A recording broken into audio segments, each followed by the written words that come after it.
Hello dear students, इस video में बच्चों हम क्लाइमेट्स के बारे में पढ़ेंगे कि क्लाइमेट क्या होता है। क्लाइमेट क्या होता है बच्चों? क्लाइमेट मतलब मौसम। किसी भी पर्टिकुलर प्लेस का अगर बहुत लंबे समय तक एक जो एवरेज वेदर होता है, एवरेज मौसम होता है, उसको हम क्लाइमेट कहते हैं। सब जगह का मौसम एक जैसा नहीं होता है। हमारे भारत में कहीं पर बहुत ज़्यादा गर्मी होती है दोपहर में, कहीं पर 50 डिग्री से भी ज़्यादा टेम्परेचर पहुंच जाता है और कहीं पर -45 डिग्री रहता है। जैसे कि राजस्थान में बहुत गर्मी होती है तो 50 डिग्री सेंटीग्रेड टेम्परेचर पहुंच जाता है गर्मियों में। और जैसे कश्मीर है, कारगिल है, वहाँ पर -45 डिग्री तक टेम्परेचर रहता है, वहाँ पर बहुत ज़्यादा ठंडा होता है।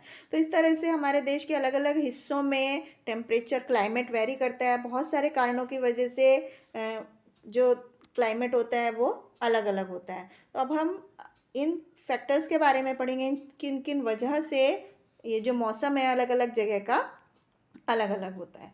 तो सबसे पहला पॉइंट जो होता है, सबसे पहला फैक्टर जो होता है जो किसी भी एरिया के टेम्परेचर को, वहाँ के वेदर को प्रभावित करता है, क्लाइमेट को, वो होता है इक्वेटर से उसकी दूरी। तो जो सन से जो हीट मिल रही है, सन एक जगह पर फिक्स होता है, उससे हमारी पृथ्वी की सतह पर जो हीट मिलती है वो उसकी लोकेशन पर डिपेंड करती है कि इक्वेटर से वो प्लेस जो है वो कितनी दूरी पर है।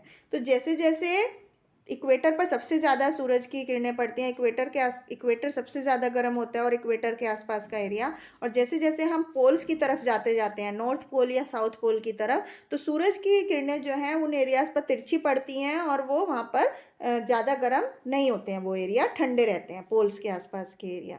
तो इस तरह से इक्वेटर के जो पास होते हैं, ट्रॉपिक ऑफ कैंसर उस एरिया को बोलते हैं और ट्रॉपिक ऑफ कैप्रिकॉन।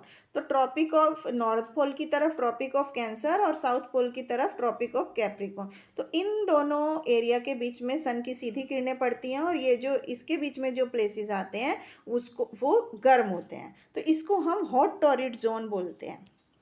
इसके बाद कुछ जो एरिया होते हैं जो नॉर्थ और साउथ पोल के पास होते हैं, उन्हें आर्कटिक सर्किल, और साउथ वाले पोल उसको हम एंटार्कटिक सर्किल बोलते हैं। वहाँ पर ठंडा मौसम होता है, इसलिए उनको हम कोल्ड या फ्रिजिड जोन्स बोलते हैं, क्योंकि जो टोरिड जोन्स होते हैं और फ्रिजिड जोन्स होते हैं उसके वहाँ पर बहुत ज़्यादा ठंडा रहता है, वहाँ पर सूरज की किरणें नहीं पहुँच पाती हैं, बहुत कम पहुँचती हैं।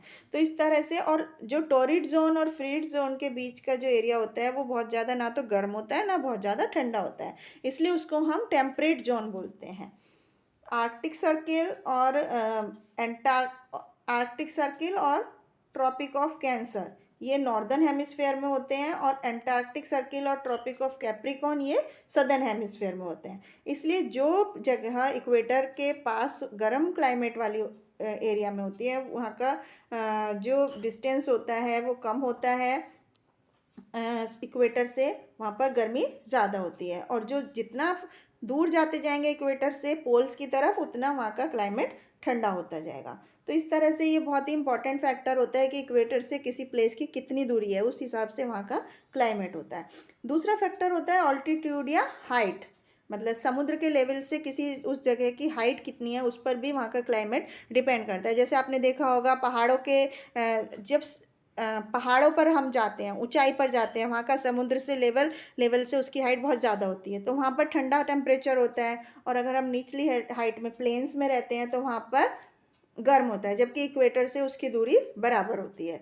तो इस तरह से सूरज की किरणें जो होती हैं वो माउंटेन पर सीधी नहीं पहुंचती, तिरछी गिरती हैं, तो इसलिए वहाँ पर माउंटेन्स की जो चोटियाँ होती हैं वहाँ पर बर्फ़ पड़ी होती है, ज़्यादा ठंडा होता है गर्मी के मौसम में भी।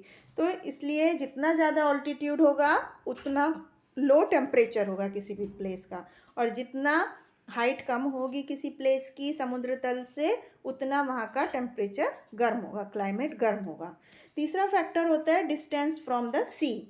समुद्र के पास होने से और समुद्र के दूर होने से वहाँ का टेम्परेचर कम या ज़्यादा होता है। अगर गर्मियों में जो समुद्र के पास के इलाके होते हैं तो गर्मियों और सर्दियों में वहाँ के टेम्परेचर में ज़्यादा अंतर नहीं होता है, क्योंकि जो लोग इन समुद्र के पास रहते हैं, जैसे कोलकाता है, वो ठंडा होता है ज़्यादा, क्योंकि कोलकाता समुद्र के पास है। और दिल्ली जो है समर में ज़्यादा गर्म होता है और विंटर में ज़्यादा ठंडा होता है, विंटर की तुलना में समर में ज़्यादा गर्म होता है। तो कोलकाता जैसे समुद्र के पास है तो वहाँ पर सर्दी और गर्मी के टेम्परेचर में ज़्यादा अंतर नहीं होता, और दिल्ली जो कि समुद्र से दूर है वहाँ पर सर्दी और गर्मी के टेम्परेचर में बहुत ज़्यादा अंतर होता है। तो इस तरह से जो जगह ऐसी होती हैं जो वाटर बॉडीज़ के पास होती हैं और जहाँ का सर्दी और गर्मी के तापमान में ज़्यादा अंतर नहीं होता है, वहाँ उसको हम मॉडरेट क्लाइमेट बोलते हैं। और जो समुद्र से दूर होते हैं जगह, उनके टेम्परेचर क्या होते हैं, वहाँ पर एक्सट्रीम टेम्परेचर होता है, एक्सट्रीम ऑफ क्लाइमेट होता है। अगर गर्मी है तो गर्मी भी बहुत ज़्यादा पड़ेगी, ठंड है तो ठंड भी बहुत ज़्यादा पड़ेगी। तो इस तरह से समुद्र के सी कोस्ट से डिस्टेंस जो है उसके अकॉर्डिंग भी प्लेस का क्लाइमेट होता है। इसके बाद नेक्स्ट फैक्टर होता है कि विंड्स की डायरेक्शन क्या है। चलती हुई हवा को हम विंड बोलते हैं।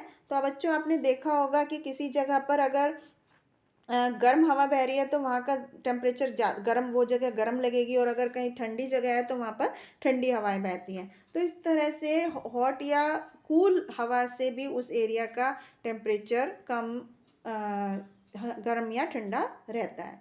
इसके बाद रेन और ह्यूमिडिटी, मतलब बारिश, और ह्यूमिडिटी मतलब जो नमी होती है वातावरण में, जो वाटर वेपर की मात्रा जब ज़्यादा हो जाती है हमारे एटमॉस्फेयर में तो उसको हम ह्यूमिडिटी बोलते हैं।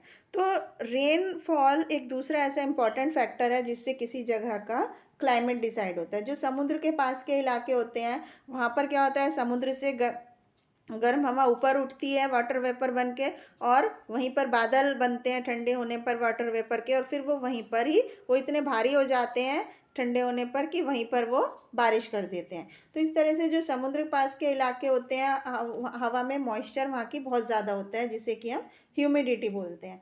तो समुद्र पास के इलाकों में बहुत ज़्यादा बारिश होती है और ह्यूमिडिटी भी बहुत ज़्यादा बनी होती है, तो इसलिए वहाँ समुद्र के पास की जो ज़मीनी एरिया होता है वहाँ का क्लाइमेट जो होता है वो ह्यूमिड होता है, मॉइस्चर वाला होता है। इसके बाद नेक्स्ट फैक्टर होता है ओशियन करंट्स। समुद्र से बहने वाली गर्म और ठंडी हवाएं जो होती हैं, ओशियन करंट्स जो होती हैं, उस वो किसी जगह जो कोस्टल एरियाज़ होते हैं, समुद्र के पास के एरिया होते हैं, वहाँ के क्लाइमेट को बहुत ज़्यादा प्रभावित करती हैं। जैसे वेस्टर्न यूरोप है, वहाँ पर बर्फीला टेम्परेचर होता है, और जो गर्म हवाएं हैं, गल्फ स्ट्रीम जो है वहाँ पर बहुत सारी गर्म हवा होती है। तो इस तरह से जो कोल्ड करंट्स होती हैं वो हॉट टोरिड जोन में को रिलीफ दिलाती हैं, और जो भारत का टेम्परेचर है वो मानसून हवाओं पर निर्भर करता है गर्मी और ठंड में। तो इस तरह से किसी भी जगह का जो क्लाइमेट होता है वहाँ पर उसी के हिसाब से वहाँ के लोगों के फसलें उगती हैं, उनका सब्जियां उगती हैं, वो उस तरह के कपड़े पहनते हैं, और उसी तरह के व्यवसाय वहाँ पर होते हैं। तो किसी भी जगह के क्लाइमेट पर बहुत सारी चीज़ें निर्भर करती हैं जो कि अलग अलग कारणों से प्रभावित होता है। तो ये था बच्चों इस चैप्टर में क्लाइमेट के बारे में। आई होप आपको समझ में आया होगा कि हमारे देश में अलग अलग जगह पर अलग अलग तरह का क्लाइमेट क्यों होता है, और क्या क्या कारण है जिसकी वजह से किसी जगह का क्लाइमेट चेंज होता है। Thank you.